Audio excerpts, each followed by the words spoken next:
मैं डॉक्टर मनीराम मीणा, सहायक आचार्य समाजशास्त्र, एसएमई गवर्नमेंट पीजी कॉलेज नाथ द्वारा आप सभी छात्रों का हार्दिक स्वागत और अभिनंदन करता हूं एवं यूट्यूब पर देखने वाले सभी विद्वान साथियों का तहे दिल से हार्दिक स्वागत, अभिनंदन और प्रणाम करता हूं। आज का हमारा टॉपिक है पुरुषार्थ का अर्थ एवं प्रकार, जो अनेक विद्वानों कापड़िया एवं डॉक्टर राधाकमल मुखर्जी आदि विद्वानों ने अनेक ग्रंथों के आधार पर इस प्रकार से बताया है। पुरुषार्थ का अर्थ। पुरुषार्थ का सिद्धांत हिंदू मनीषियों की भारतीय समाज को एक अनुपम देन रही है।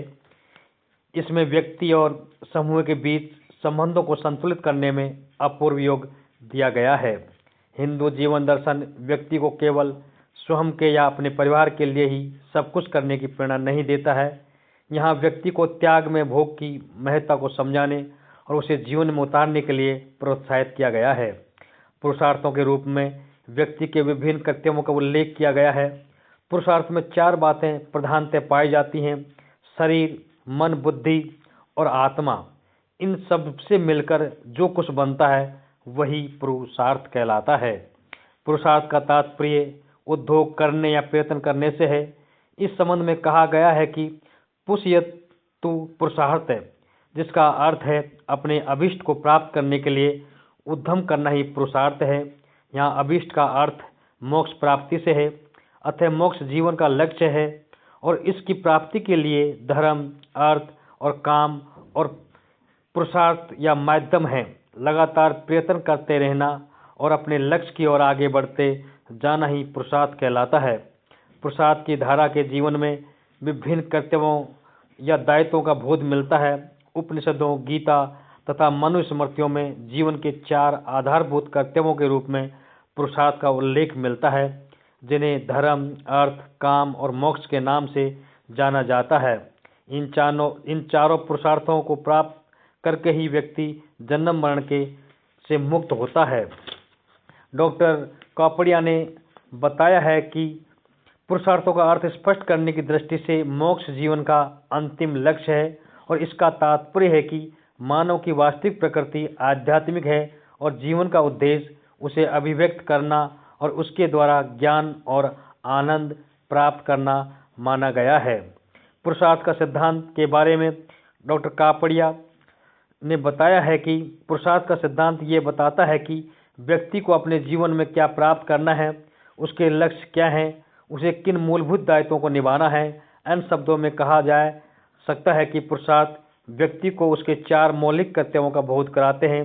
डॉक्टर राधाकमल मुखर्जी ने लिखा है कि वर्णों और आश्रमों के धर्मों और उत्तरदायित्वों की पूर्ति मनुष्य द्वारा 4 पुरुषार्थों के आकलन पर निर्भर करती है। भारतीय दृष्टि से जीवन के मूल्यों को 4 पुरुषार्थों में बांट दिया गया है। गृहस्थ जीवन के उद्देश्य, अर्थ और काम को धर्म और मोक्ष के अधीन रखा गया है। इसमें मोक्ष ही अंतिम ध्येय है। उसी में जीवन के सर्वोच्च और शाश्वत आदर्श की प्राप्ति होती है।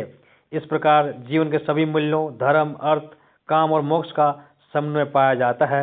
इससे स्पष्ट हो जाता है कि पुरुषार्थ का तात्पर्य जीवन के 4 प्रमुख लक्ष्यों की प्राप्ति हेतु उद्यम या प्रयत्न करने से है।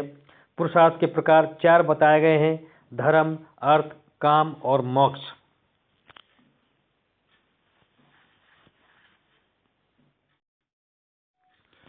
पुरुषार्थ के प्रकार 4 बताए गए हैं: धर्म, अर्थ, काम और मोक्ष, जो अनेक विद्वानों कापड़िया एवं गोखले के अनुसार इस प्रकार से हैं। धर्म को एक प्रमुख एवं अत्यंत महत्वपूर्ण पुरुषार्थ माना गया है, क्योंकि धर्म व्यक्ति को कर्तव्य पथ पर आगे बढ़ने और अपने दायित्वों को निभाने की प्रेरणा देता है। धर्म का तात्पर्य भाग्य, अंधविश्वास या रूढ़िवादिता से नहीं लगाया जाता है। धर्म वह है जिसे धारण किया जा सकता है, जिसे जीवन में उतारा जा सके, जिसके अनुरूप आचरण किया जा सके। भगवान श्री कृष्ण ने बताया है कि धर्म वह है जो सभी प्राणियों की रक्षा करता है और उन सभी को धारण करता है। धर्म का तात्पर्य सामान्य धर्म एवं स्वधर्म दोनों के पालन से है। व्यक्ति को अपने वर्ण धर्म के पालन का आदेश दिया गया है।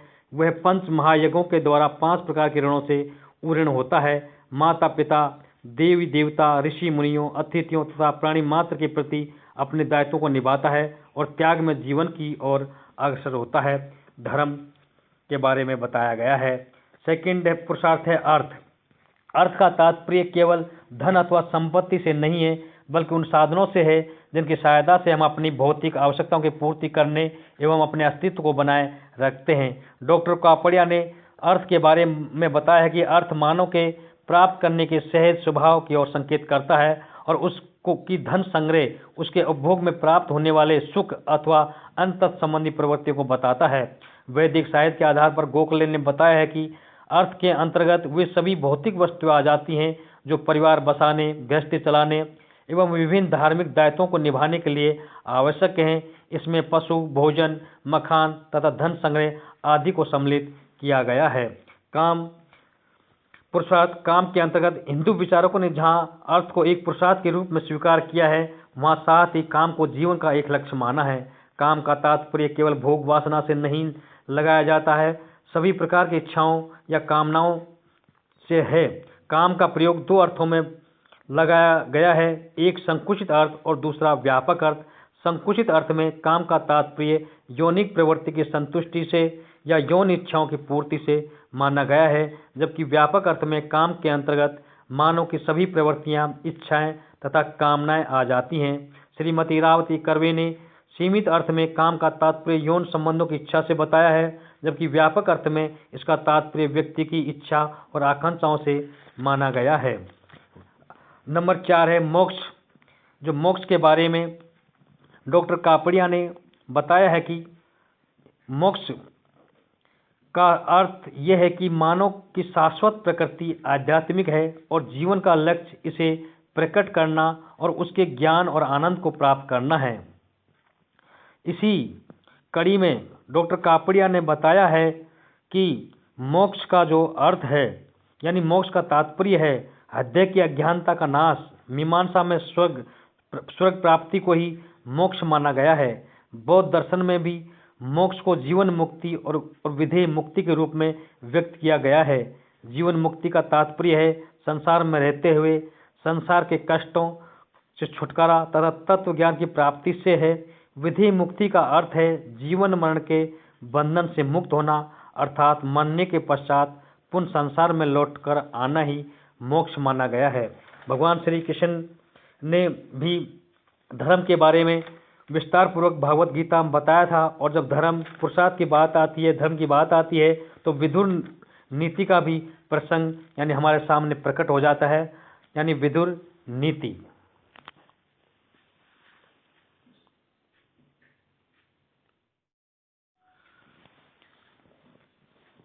भगवान श्री कृष्ण ने भी कर्म और पुरुषार्थ के बारे में भगवत गीता में बताया है।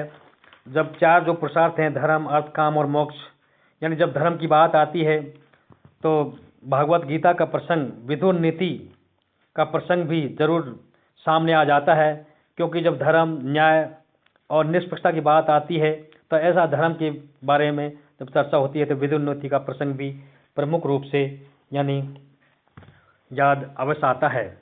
विदुर नीति कौरव प्रमुख धृतराष्ट्र व महात्मा विदुर के मध्य हुआ महाभारत से पूर्व का संवाद माना गया है, जिसमें धृतराष्ट्र ने दुर्योधन की हठ धर्मिता से उत्पन्न विपरीत परिस्थितियों व स्वयं को दूर उल्लंघन करने हेतु विदुर से परामर्श मांगा था। विदुर पांडु के छोटे भाई थे और महाभारत कालीन पात्रों में उन्हें दासीपुत्र के नाम से जाना पहचाना जाता था, लेकिन वो सच्चाई, बुद्धिमानी व घोर निष्पक्षता के लिए प्रसिद्ध थे और पांडवों के प्रति उनका अपार विशेष स्नेह मिलता था। पांडवों को उन्होंने अनेक प्रकार के या अनेक बार संकटों से भी बचाया था।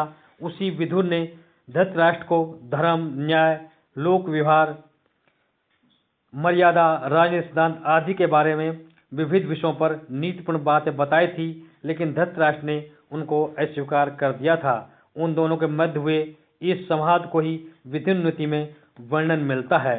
विदुर नीति का नीति ग्रंथों में महत्वपूर्ण स्थान है। आज भी इसकी प्रशंसनीयता जब धर्म की बात आती है या अच्छे आचरण या सत्य और न्याय या निष्पक्षता की बात आती है तो विदुर नीति को यानी प्रमुख रूप से उसका प्रसंग अवश्य सामने आता है।